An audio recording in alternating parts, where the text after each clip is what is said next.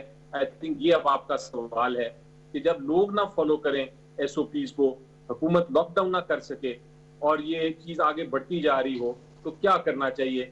میری نظر میں اس قسم کی سچویشن میں آپ کو تھوڑا سا اسٹرکٹ ہونا پڑے گا. جو ایس او پی کی وائلیشنز ہیں ان کو انفورس کرنا پڑے گا. یہ پروونشل حکومتوں کا کام ہے, ان کے, کیونکہ سارا جو لا اینڈ آرڈر ہوتا ہے وہ ان کے کنٹرول میں ہے, یہ فیڈریشن نہیں کر سکتی. یہ پروونسز کو اب کرنا ہے. سر آپ یہ اونس کس پر ڈالتے ہیں کہ سیاسی جو اتفاق رائے ہے اس پہ انفارچونیٹلی ابھی تک موجود نہیں ہے؟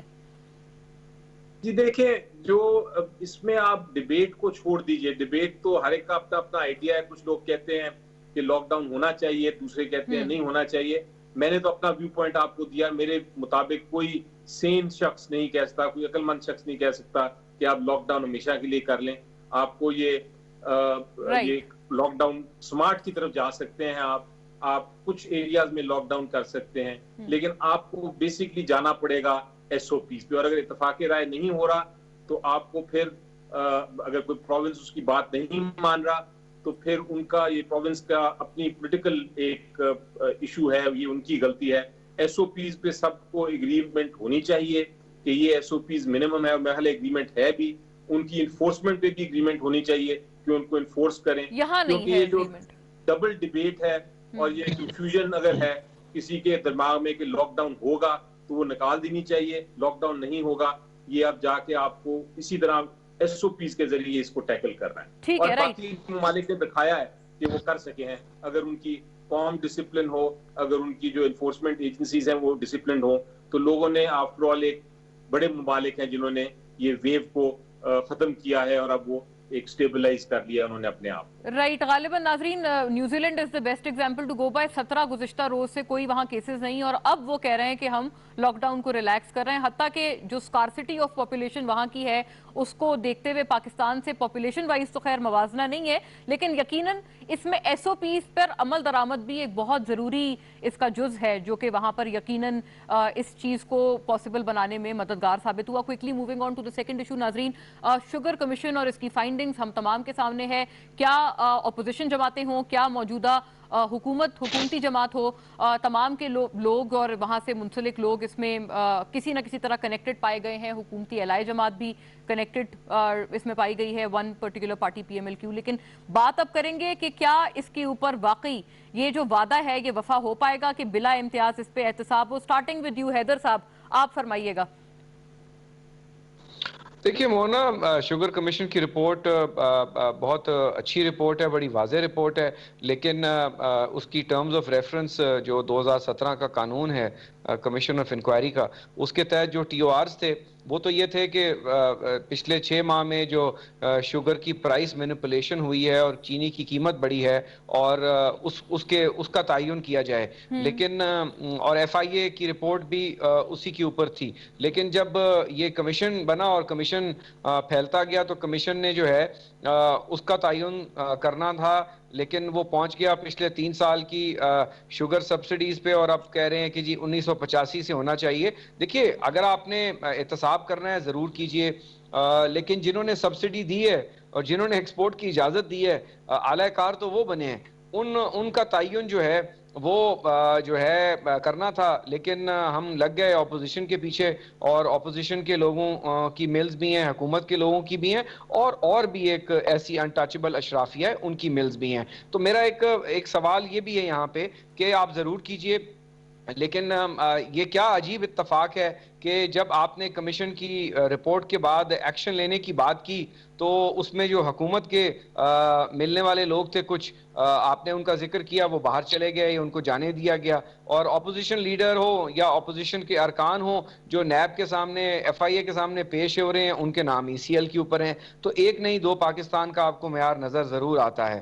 تیسری چیز بڑی اہم یہ ہے کہ اگر آپ نے مینپولیشن کی بات کرنی ہے تو چینی کی قیمت تو ابھی بھی مونا 80 85 90 روپے کے بیچ میں ہے، جو 55 روپے سے بڑھی تھی، تو آج بھی مینپولیشن ہو رہی ہے۔ اور چوتھا سوال میرا یہ ہے کہ رپورٹ میں اگر یہ کہا گیا ہے کہ چند شوگر ملوں نے اس کو مینپولیٹ کیا ہے اور عوام کی جیبوں سے 100 110 120 ارب روپیہ نکل گیا ہے، اور رائٹلی سو نکل گیا ہے، ظاہر ہے پرائس بڑی تو پیسہ نکل گیا، تو مجھے یہ بتائیے کہ کیا ان ملز، کیونکہ 80 90 کے لگ بھگ شوگر ملز ہیں پاکستان میں، ساری اومنی گروپ کی نہیں ہے اور ساری نواز شریف خاندان کی نہیں ہے اور ساری حکمران جماعت کی نہیں ہے، اور بھی بڑے لوگ ہیں، بہت سارے ایسے ادارے ہیں جو شہداء کے نام پہ کام کرتے ہیں، بہت سارے اور کمپنیز ہیں، سولو اونرز بھی ہیں، کیا وہ 55 روپے کی بیچ رہے تھے جب جہانگیر ترین اور خسرو بختیار اور شریف خاندان کی ملز جو ہیں 90 روپے کی بیچ رہے تھے؟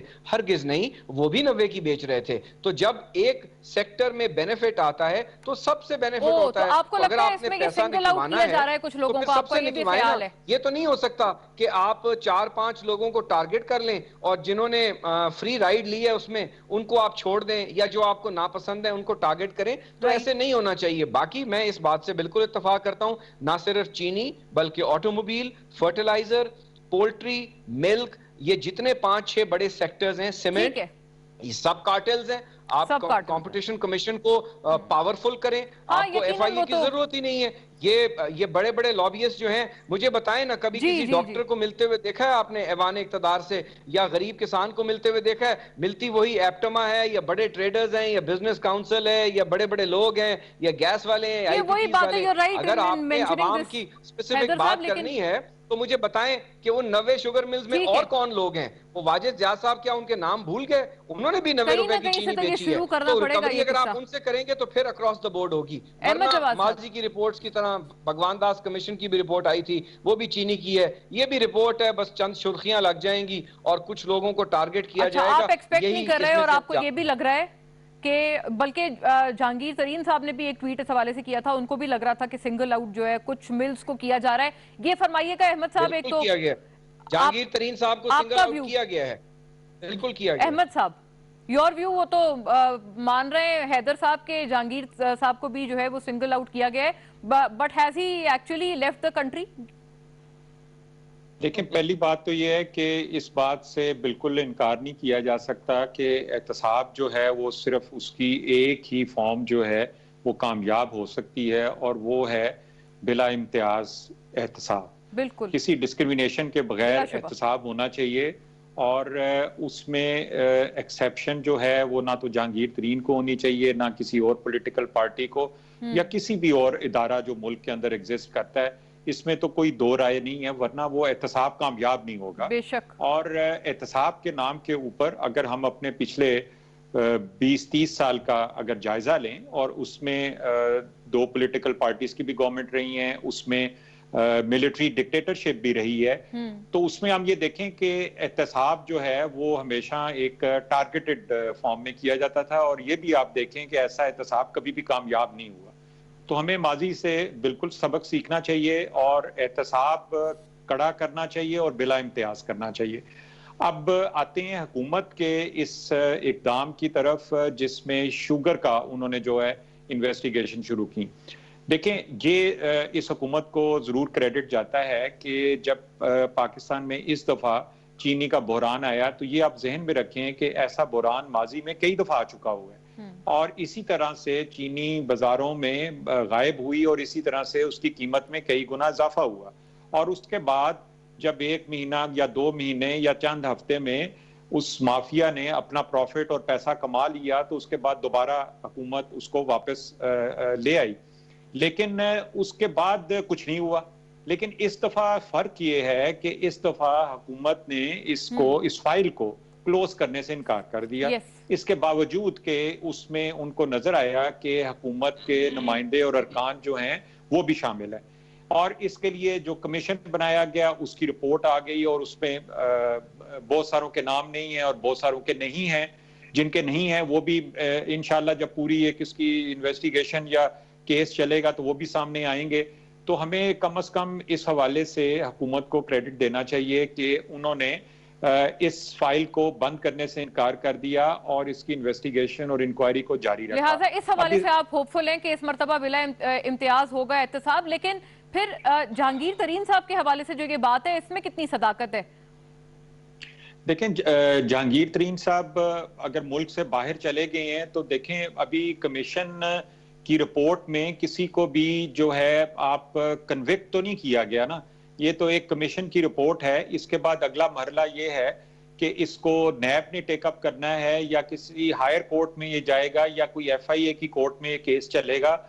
جب وہ کیس چلے گا تو اس کے بعد اس میں جو ملزمان ہیں ان کے حوالے سے ایکشنز کا آغاز ہوگا. تو اس لیے ایکسپیکٹ کہ وہ پھر واپس تب تک آ جائیں گے جب تک ان کو پروب کرنے کا وقت ہوگا. اور جہانگیر ترین صاحب جہانگیر ترین صاحب کیس تو چل گیا آلریڈی.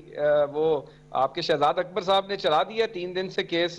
اور یہ بھی ناظرین کو بتا دینا کہ پاکستان کے کامرس منسٹر کون تھے جب یہ ایکسپورٹ کی اجازت دی گئی, اور وہ معصوم چیف منسٹر کون تھے جنہوں نے یہ سبسڈی کی اجازت دی. جنہوں نے اجازت دی ان کا کوئی قصور نہیں ہے, لیکن جنہوں نے سبسڈی اویل کی ہے اس کا جواب دیتے کیونکہ یہ ٹائمڈ انٹریکشن ہے اور میں نے بیرسٹر صاحب کی طرف بھی بڑھا. ہاں, میں اس میں صرف ایک لاسٹ پوائنٹ میں یہ کہوں گا کہ دیکھیں یہ ایک اپرچونٹی ہے. بالکل میں حیدر صاحب جس طرف اشارہ کر رہے ہیں میں یہ کہوں گا کہ یہ انویسٹیگیشن ایک اپرچونٹی ہے. اس میں جو بھی ذمہ دار ہے, اور یہ حکومت خود یہ اپرچونٹی پرووائڈ کر رہی ہے, اور میں یہ کہوں گا کہ اس کی انویسٹیگیشن کے اندر اپوزیشن حصہ بنے تاکہ اس کی ٹرانسپیرنسی اور اس کو ایکسپوز کرنا. ایک کارٹل کو یہ ہو سکتا ہے ہمارے ملک میں کارٹلز کے خلاف ایک پہلی کامیاب جنگ ثابت ہو, تو اس کے بعد ہم آٹو انڈسٹری میں بھی جائیں گے, تو فرٹیلائزر میں بھی جائیں گے, سیمنٹ میں بھی جائیں گے, آئی پی پیز میں بھی جانا چاہیے. دیکھیں یہ سارے کارٹلز جو ہیں یہ میرے اور آپ کے کوئی دوست نہیں ہے, یہ اس ملک کے دشمن ہیں. انہوں نے اس ملک کو نقصان پہنچایا ہے, اور ہمیں کارٹلز کو ایک ایک کر کے ایکسپوز کرنا ہوگا, اور اس میں تمام جو حکومت اور اپوزیشن کو ساتھ دینا ہوگا. آپ نے بہت ساری ہوپس اس سے اٹیچ کی ہیں. بیرسٹر صاحب ایک تو اس کی قانونی بھی بات سے ہمیں آگاہ کیجئے گا, کیونکہ لیگلی سپیکنگ سبسڈی دینا یا لینا جرم نہیں ہے, تو یہ بھی بتائیے گا کہ کس لا کے تحت ہم اس کو مزید آپ سمجھتے ہیں ٹرائی کر سکتے ہیں. اور $1 ملین سوال کا بھی جواب دیجئے گا کہ کیا آپ کو لگتا ہے کہ اب اس مرتبہ بلا امتیاز احتساب ہو پائے گا, جو ابھی تک تو ہم نے نہیں دیکھا ہے ملک کی تاریخ میں؟ جی دیکھیں 2 چیزیں ہیں. ایک, اگر آپ کسی غیر قانونی طریقے سے آپ پرائس کوئی اسینشیل کموڈیٹی جس طرح ایک شوگر ہے, چینی ہے, اگر اس کا آپ جو قیمت ہے غیر قانونی طریقے سے کسی کارٹلائزیشن کے ذریعے آپ بڑھا دیتے ہیں تو یہ ایک جرم ہے. اسی طرح اگر آپ سبسڈی غلط بیان کر کے, غلط حقائق بیان کر کے سبسڈی لے لیتے ہیں تو یہ بھی ایک جرم ہے. اب جب یہ ہم نے دیکھا, جب ماضی ہسٹری دیکھتے ہیں پاکستان کی, تو ہم دیکھتے ہیں کہ جب بھی ضرورت پڑتی ہے یہ چینی کی پرائس بڑھ جاتی ہے, لوگوں کو نقصان ہوتا ہے اور کچھ ملز کو فائدہ ہوتا ہے. اسی طرح ہم دیکھتے رہے ہیں کہ سبسڈی لیتی رہی ہے شوگر انڈسٹری, ایکسپورٹ کے لیے جب ضرورت نہیں تھی ایکسپورٹ کرنے کی, ایکسپورٹ کرتی رہی, لیکن کسی حکومت نے آج تک اس کی تہ تک پہنچنے کی نہیں کوشش کی کہ اس کی رسپانسبلٹی, اس کی ذمہ داری کس کے اوپر آتی ہے. پہلی بار ہم نے دیکھا کہ ایک کمیشن بنائی گئی اور کمیشن کے ذریعے یہ حقائق تک پہنچنے کی کوشش کی گئی, چاہے وہ حکومت کے اندر لوگ جو تھے یا کنیکٹڈ تھے ان کے خلاف ہو, یا اپوزیشن میں جو لوگ ہیں ان کے خلاف. Open ended commission. اب ہمیں سمجھنے کی ضرورت یہ ہے کہ کمیشن کیا کمیشن انویسٹیگیشن ہوتی ہے, اور کیا اس کے بعد سیدھا پروسیکیوشن ہو کے ٹرائل میں عدالت میں کیس جاتا ہے. یہ چیز کلیئر کرنے کی ضرورت ہے کہ نہیں, کمیشن جو ہے وہ انویسٹیگیشن نہیں ہوتی. کمیشن کا مطلب یہ ہے, اور کمیشن کے لاء کے تحت ہر حکومت کمیشن اس لیے بناتی ہے کہ حقائق تک پہنچے. اس کے 2 مقصد ہوتے ہیں. بلکہ 3 مقصد ہوتے ہیں۔ ایک مقصد یہ کہ جب وہ حقائق کمیشن بتاتی ہے تو کل آنے والے مستقبل میں وہ چیز نہ دوبارہ ہو، اس کے لیے اقدامات حکومت کر سکتی ہے اس کمیشن کی رپورٹ کے اوپر۔ اور نمبر 2، اگر اس میں یہ دیکھے کہ کوئی کرمنل اوفینس ہوا ہے، کوئی جرم ہوا ہے، تو پھر جو ریلیونٹ انویسٹیگیٹنگ ایجنسی ہے وہ اس کو ریفر کر دیا جاتا ہے کہ اب آپ اس جرم کے بارے میں انویسٹیگیٹ کریں۔ اور یا اگر کوئی سول سائٹ پہ کوئی چیز واپس لینی ہے، کوئی پیسے واپس لینے ہیں، تو اس کا اقدامات حکومت کر سکتی ہے۔ تو اب نیکسٹ سٹیپ یہ ہوگی کہ اس کمیشن کی رپورٹ کے بعد جن جن اداروں کو یہ معاملہ بھیجا گیا ہے، مثلا اگر نیب کو پاس گیا ہے یا ایف آئی اے کے پاس گیا ہے، تو ایف آئی اے دوبارہ سے انویسٹیگیٹ کرے گا، اور انویسٹیگیشن میں اگر ان کو کچھ لوگ نظر آئے جو کہ مزید ایڈ ہونے والے ہیں تو وہ ایڈ کریں گے۔ اس کے بعد یہ وکیلوں کے پاس جائے گا، پروسیکیوشن برانچ کے پاس جائے گا۔ پروسیکیوشن برانچ اس ایویڈنس کو، اس شہادت کو دیکھتے ہوئے پھر ایک اپنا کیس دائر کرے گی جو کہ عدالت میں ٹرائل چلے گا۔ ٹرائل کے بعد پھر فیصلہ عدالت کرے گی کہ کیا یہ جرم ثابت ہوتا ہے کہ نہیں۔ تو ابھی یہ کمیشن کا مطلب یہ ہوتا ہے کہ آپ کی نشاندہی ہو گئی، جس طرح آپ نے ماڈل ٹاؤن کی کمیشن کا دیکھا تھا کہ ماڈل ٹاؤن کی ایک کمیشن ہوئی جو کہ دبانے کی کوشش کی گئی۔ تو سر پھر کوئی امید رکھیں کہ اس مرتبہ ہوگا کچھ ان کارٹلز کے خلاف؟ جی بالکل ہوگا، کیونکہ اناؤنس کر دیا ہے حکومت نے کہ ہم نے اب اپنی جو ریلیونٹ ایجنسیز ہیں ان کو انویسٹیگیشن کے لیے بھیج دیا ہے، اور اب وہ انویسٹیگیشن ہوگی۔ اور چونکہ وہ ایک ٹرانسپیرنٹ طریقے سے انویسٹیگیشن ہو رہی ہے، اکراس دا بورڈ ہو رہی ہے، تو یہ بالکل اس میں کوئی شک نہیں ہونا چاہیے کہ یہ جو بھی جس نے بھی جرم کیا، ہم ابھی نہیں کہہ سکتے کہ کون ہے انوالوڈ اور کون نہیں ہے، لیکن جو بھی ہے اس کے خلاف یہ کاروائی ضرور ہوگی، اور یہی حکومت کا مینڈیٹ ہے۔ اگر حکومت نے اس کو آگے نہ چلانا ہوتا یا کوئی چھپانا ہوتا تو یہ پھر کمیشن اپوائنٹ۔ بیرسٹر علی ظفر بھی اس پہ پر امید ہیں کہ اس مرتبہ اگر نہ کرنا ہوتا یا اوائیڈنس اختیار کرنی ہوتی تو غالباً اس چیز کو آگے نہ بڑھایا جاتا۔ Quickly moving on to the third issue کہ اگر سٹیل ملز واقعی پیپلز پارٹی کو دے دی جائے، جو کہ پیپلز پارٹی کہہ رہی ہے، تو کیا جو اس کے سٹیٹ آف افیئرز ہیں کچھ بہتر ہو سکتے ہیں گورننس کے اعتبار سے؟ جہاں پر سندھ حکومت میں پیپلز پارٹی ہمیشہ سے مور دین اے ڈیکیڈ رہی ہے، وہاں پر بہت سارے سوالیہ نشانات شروع سے آتے رہے ہیں، ابھی بھی موجود ہیں، تو سٹیل ملز کے افیئرز کیسے چلیں گے؟ 1.5 minute to every gentleman, starting from Haider صاحب، آپ فرمائیے گا سر۔ دیکھیے مونا، سٹیل ملز 2015 تک تو آپریشنل تھی نا، لاس اگر کر رہی ہے تو لاس تو اور بھی بہت سارے وفاقی ادارے کر رہے ہیں، پی آئی اے بھی کر رہی ہے، ریلوے آج تک کر رہی ہے، اور پی ٹی آئی نے کلیم کیا تھا کہ ہم ان کو ری سٹرکچر کریں گے۔ اسد عمر صاحب کی اور وزیر اعظم صاحب کی جب وہ اپوزیشن میں تھے تقاریر آپ کے پاس ہیں، آپ کی یادداشت بھی بہت اچھی ہے۔ میں آپ کو 2 ایگزامپلز دیتا ہوں، بلکہ 3 ایگزامپل۔ سندھ حکومت کے متعلق یہ جو پرسیپشن ہے کہ ہماری گورننس بہت بری ہے، سندھ وہ واحد صوبہ ہے جو پچھلے 7 سال میں سندھ ریونیو بورڈ جو ہے 25% ایکسیڈ کر رہا ہے ایئر آن ایئر اپنی ریونیو کلیکشن میں، سیلز ٹیکس جو پروونشل سبجیکٹ ہے اور ایکسائز، کوئی صوبہ اس کو میچ نہیں، اپنے ٹارگٹ کو اچیو کرتا ہے، ہم نے دکھایا۔ اس کے بعد این آئی وی سی ڈی اور جے پی ایم سی جب سندھ کو ہینڈ اوور کیا گیا 18ویں ترمیم کے بعد، تو اس وقت ان کا 70 کروڑ بجٹ تھا تمام ہاسپٹلز کا، آج 15 ارب ہے، اور این آئی وی سی ڈی اور جے پی ایم سی جہاں سائبر نائف کی مشینیں ہیں، جہاں پہ دنیا نے ریکگنائز کیا ہے کہ اسٹیٹ آف دی آرٹ، اور 15 شہروں میں ان کے اب سینٹرز ہیں اور ہر چیز ہے، اور فیڈرل گورنمنٹ نے لینے کی کوشش کی اور بعد میں کہا کہ اتنا پیسہ آپ اس پہ لگا رہے ہیں، ہم تو اس کو مینج بھی نہیں کر سکتے، اور پچھلے بجٹ کے بعد ان کو ہمیں واپس کرنا پڑا۔ تو ہم نے ڈیلیور کیا ہے، ہمیں پتا ہے، اور ہم یہ سمجھتے ہیں کہ سٹیل مل کو چلایا ہی نہیں گیا۔ جب ایک آپ اینٹی کو چلانے کے لیے پیسے نہیں دیں گے، اور ماضی کی حکومت میں ایک بہت بڑا مافیا تھا، میں اس کو آن ریکارڈ لانا چاہتا ہوں، جن کے شاید اپنے کاروبار تھے سٹیل کے، انہوں نے سٹیل مل کو بند کیا، بیکاز سٹیل مل جو ہے وہ سستا سٹیل دیتی ہے، کمپیٹیٹیو دیتی ہے، وہ جس طرح پی آئی اے کے روٹس بھی بند کیے گئے۔ تو یہ دیکھیے، جب آپ اپنے اسٹیٹ کے ادارے کو خود مارنا چاہیں تو پھر آپ اس کو وائبل نہیں رکھ سکتے۔ ہاں، نون لیگ کی حکومت میں حیدر صاحب کا خیال ہے کہ مافیا تھا اور اس وجہ سے جان بوجھ کر نقصان پہنچایا گیا، اور وہ بڑے آپٹیمسٹک ہیں کہ سندھ حکومت اس کو بحال کر دے گی۔ احمد صاحب، آپ کو کیا بھروسہ ہے سندھ حکومت پر کہ وہ بحال کر دیں گے سٹیل ملز کو؟ دیکھیں، سندھ حکومت پیپلز پارٹی کی حکومت ہے، اور پیپلز پارٹی کی حکومت کے دور میں سٹیل مل 2008 میں جب پیپلز پارٹی کی حکومت نے اس کو ٹیک اوور کیا تھا تو اس وقت سٹیل مل تقریباً 2 ارب سالانہ پروفٹ میں تھی، اور 2013 میں جب پاکستان پیپلز پارٹی نے مسلم لیگ نون کی حکومت ہینڈ اوور کی تو اس وقت اس کا تقریباً کوئی 200 ارب کا لاس جو ہے وہ ہو چکا ہوا تھا.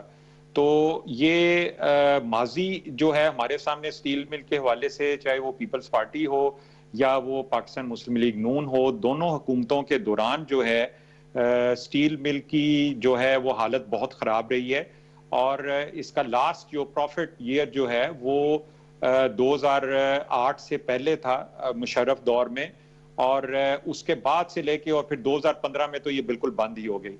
تو ماضی کو اگر دیکھا جائے تو مجھے تو کوئی زیادہ امید نظر نہیں آتی کہ اگر اس کو سندھ حکومت کو دے دیا جائے تو یہ سٹیل مل جو ہے وہ اپنے پاؤں پہ دوبارہ کھڑی ہو جائے گی. خاص طور پہ اس کا جو سب سے ابھی مشکل جو کسی بھی ادارے کو چلانے کا ہوتا ہے کہ آپ نے ادارے کو اگر چلانا ہے تو پہلے اس کا لاس تو پورا کریں گے نا. آپ لاس پورا کریں گے تو وہ ادارہ چل سکے گا. تو وہ 200 ارب کہاں سے آئیں گے؟ اور اس کے بعد آپ نے اس کو دوبارہ کھڑا کرنا ہے، اس کے اندر انفراسٹرکچر مینجمنٹ، اس کے اندر اس کا فیول سپلائی، یہ ساری چیزیں، تو اس کے چیلنجز بہت زیادہ ہیں. اور یہ ایک وجہ تھی کہ جس میں حکومت بھی اسی نتیجے پہ پہنچی. Peoples Party Sindh government to handle two things quickly Mona, I need to respond. Number one, 10,000 بندے مشرف نے امپلائی کیے 2007 میں، یہ آڈیٹڈ اکاؤنٹس میں، جس کا پے رول آیا 2008 سے 13 تک. آپ بالکل صحیح فرما رہے ہیں، پروفٹ کے بعد لاس میں گئی. اس میں سے 3 سال وار آن ٹیرر تھی، پاکستان کی اکانومی گلوبل ریسیشن، بہت سارے فیکٹر سے. اور اگر لاس میں نہیں چلانا تو پی آئی اے بھی بند کر دیں، ریلوے بھی بند کر دیں نا احمد صاحب، اور بہت سارے ادارے ہیں، سب بند کر دیں. پھر آپ نے تو ریسٹرکچر کرنے تھے. جی جناب علی ظفر. جی دیکھیں، سٹیل مل جو تھی، آپ کو یاد ہوگا کہ سپریم کورٹ آف پاکستان ایک بار مشرف صاحب کے زمانے میں اس کو پرائیویٹائز کرنے کے لیے گئے تھے. جی درست. معاملہ پھر سپریم کورٹ آف پاکستان کے پاس گیا، انہوں نے وہ پرائیویٹائزیشن ختم کر دی. اب ہم نے دیکھا کہ شاید وہ فیصلہ بالکل غلط تھا، کیونکہ اگر آپ ریکارڈ دیکھتے جائیں تو ہر سال یہ پہلے جو پروفٹ تھا وہ کم ہوتا گیا اور ایونچولی وہ اتنا لاس ہو گیا کہ وہ ایک بند پڑی ہوئی مل تھی جس کو چلانے کے لیے آپ کو رینوویشن کی ضرورت ہے. اور رینوویشن کا مطلب ہے کہ آپ نے بلینز آف روپیز جو ہیں وہ خرچ کرنے ہیں، اس کی نئی مشینری لانی ہے اس کو دوبارہ چلانے کے لیے. بہت ساری مجھے یقین ہے کہ پیپلز پارٹی کی بھی جب حکومت تھی وہ کوشش کرتے رہے ہوں گے کہ اس کو کسی طرح مینج کیا جائے. نواز شریف صاحب کی حکومت کی وہ بھی کوشش کرتے رہے ہوں گے کہ مینج کیا جائے. پی ٹی آئی کی حکومت آئی، انہوں نے بھی کوشش کی ضرور کہ اس کو مینج کیا جائے، لیکن وہ بالکل ایک ایسا یونٹ ہے جس میں اگر آپ اتنا زیادہ پیسہ نہیں ڈالیں گے کہ بالکل نئی سٹیل مل بنائی جائے اس سائز کی، کب تک یہ نہیں چل سکتی. تو بدقسمتی سے مجبوراً اب ایک یہ فیصلہ کرنا ضروری ہے. کئی بار آپ تو سندھ حکومت والا آپشن سر آپ کا کیا خیال ہے؟ یہ اگر ان کو دی جائے تو چل پائے گی؟